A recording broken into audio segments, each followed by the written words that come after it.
Lihim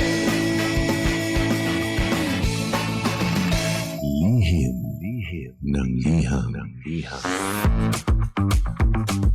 Ang pinakamakulit na girlfriend mo sa balat ng radyo. Isang magandang morning sa inyong lahat! Ako pa rin po nag-iisang girlfriend mo sa radio. My name is Lindsay.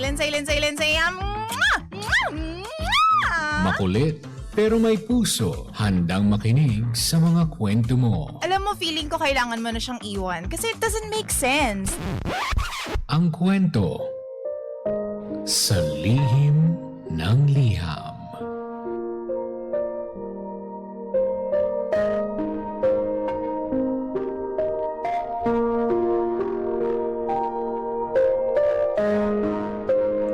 Mahal kong Lindsay. My husband and I have been together for more than 2 decades. Literal na tumanda na kami ng magkasama. Na-survive namin yung mga career struggles namin, pagpapalaki ng mga bata, problema sa pera, mga pumanaw na sa mga pamilya namin. Lahat-lahat. Hinarap namin ang magkasama kaming dalawa. Kaya naman gano'n na lang yung sakit para sa akin na isang maliit na kasinungalingan lang yung naging dahilan para masira yung katahimikan naming mag-asawa.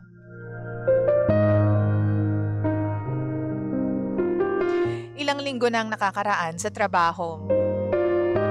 Meron kaming client presentation na dapat matatapos ng late. As in late na talaga. Alam ng husband ko yung schedule ko at updated siya sa buong araw ko. But, unexpectedly, natapos kami ng mas maaga. Since first time naming matapos ng maayos after a very stressful week, nagkayayaan po yung team namin na mag-dinner, uminom sandali, at dyan lang naman sa malapit. Honestly, DJ Lindsay, gustong-gusto kong sumama kasi gusto kong mag-unwind kahit konti. Ang problema, alam kong magiging issue yon sa husband ko. Hindi siya komportable kapag sumasama ako sa mga after-work gatherings. Especially kapag gabi na. Hindi naman niya ako diretsyong pinagbabawalan pero ramdam mo yung tensyon kapag nagkita na kayo. Yung tipong papayagan ka pero ilang araw na malamig yung pakikitungo niya sa akin. Hindi ako pinapansin ng ilang linggo. Kaya ang ending, madalas hindi ako sumasama sa team para maiwasan yung silent treatment sa pagitan naming mag-asawa. But this time around, DJ Lindsay, sobrang stressed po ako. At sabi ko, parang kailangan kong huminga kahit sandali lang talaga. So instead na sabihin ko yung totoo sa asawa ko na maaga kaming natapos, di ko sinabi sa kanya. Umuwi ako sa expected time na sinabi ko sa kanya. Pag-uwi ko, okay naman siya initially. Normal naman yung pakikitungo niya sa akin. Walang signs na may problema kami. Pero bandang madaling araw, ginising niya ako at sinabing gusto niyang makipag-usap sa akin. Doon ako nakaramdam. Nakita niya pala doon sa history ko habang ginagamit yung phone ko dahil nagloko yung internet connection niya during work. Nakita niyang hindi office yung pick-up location ko doon sa sinakyan kong pick-up ride. Hindi naman ako nag-deny. Inamin ko agad lahat sa asawa ko. Sinabi ko sa kanya kung saan ako nanggaling at sino yung mga kasama ko. Pinakitaan ko pa siya ng pictures kasama yung mga katrabaho ko at saka yung department heads. Yun nga lang, sobrang nasaktan at disappointed daw siya sa akin. Simula noon, halos hindi niya ako kinakausap sa bahay unless tungkol sa mga bata.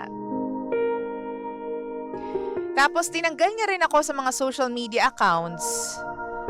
Tapos yung mga nakalagay na relationship namin, tinanggal niya rin. Puro betrayal videos yung pinapadala niya sa akin. Pakiramdam niya, niloko ko raw siya. Kahit ilang beses kong inexplain na wala talagang cheating na nangyari. And honestly, naiintindihan ko naman kung bakit ganun yung reaksyon niya. DJ Lindsay, meron siyang malalang trauma pagdating sa panloloko, sa betrayal. Iniwan sila ng father niya dati without warning para sa ibang babae. Sobrang hirap ng pinagdaanan nilang magkakapatid growing up. Halos mawalan sila ng chance makapag-aral dahil doon. Kaya naman sobrang sensitive niya sa kahit anong form ng lying and secrecy. But at the same time, nasasaktan din ako ngayon. Kasi oo, di ako nagsabi ng totoo. Mali ako doon. Pero hindi ko yun ginawa para magloko. Ginawa ko dahil napagod akong umiwas doon sa silent treatment at saka emotional distance every time na may social activity akong sinalihan. Now, I'm stuck between guilt and frustration. Nagigilty ako dahil alam kong nasira ko yung tiwala niya sa akin. Frustration kasi parang kahit ipakita ko yung buong katotohanan, hindi na niya makita yung difference between lying out at saka yung actual cheating. Yung lying out of fear, tsaka yung panloloko. Hindi ko na rin alam kung paano pa maibabalik yung dating kami after this. Ang hirap pala kapag parehong may emotional wounds na nadadala sa marriage. Para po sa information ng lahat ng nakikinig, wala po kaming history of cheating. Trauma lang talaga dahil sa nangyari doon sa tatay niya na iniwan sila para sa ibang babae. Nawalan sila ng bahay, wala silang makain dahil lang sa ginawa ng tatay niya. Pero somehow, ako yung apektado. At natatakot ako, DJ Lindsay, na baka mamaya lumala ito. At pati yung pamilya namin ay maapektuhan na rin. Ano po bang dapat kong gawin para maayos ito? Please, tulungan niyo po ako. Para sa mga anak ko. At para sa pamilya namin.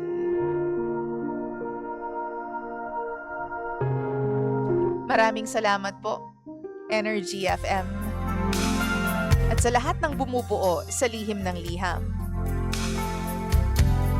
By the way, please call me Rose. Good morning po.